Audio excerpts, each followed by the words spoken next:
walang problema kung gugustuhin ng lalaki na makapangasawa ng iba pa. Pero yung kahit sino na lang pwede mong mapangasawa, hindi dapat choosy din tayo. Di ba? Hindi yung kung sino-sino lang, inshallah. Kasi diyan napapahamak yung maraming tao eh.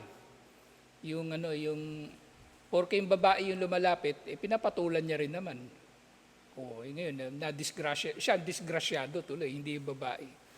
Na nakakapangasawa siya ng hindi mainam na babae. Madalas ngayon yan eh. Lalo na ngayon may Facebook. Yung babae na maghahabol sa'yo. Yung brother, feeling pogi. Kasi yung lalaki, yung babae yung habol ng habol sa kanya. Nalintikan na. Yung napangasawa pala niya, narcissist. Ngayon, hawak siya sa leeg. Kasi feeling niya, kasi ganun yung narcissist para makuha niya yung loob mo, para yung madidiktahan ka niya. Dadaanin ka muna niyan sa yung tawag nila, love bombing. Psychiatrist, psychologist, yung love bombing? Love bombing, papaliguan ka niya ng pagmamahal, kumbaga ng bubula-bulahin ka niya. Tapos pagkahawak ka na niya, wala na, hindi ka na makatakas.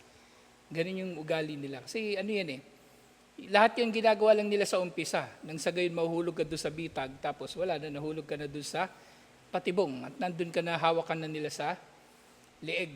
Kasi kapag naging close ka na sa kanila, malalaman na nila yung mga sekreto mo, malalaman nila yung mga kahinaan mo. Lahat yung gagamitin nila sa'yo para paulit-ulit ka nilang imamanipula.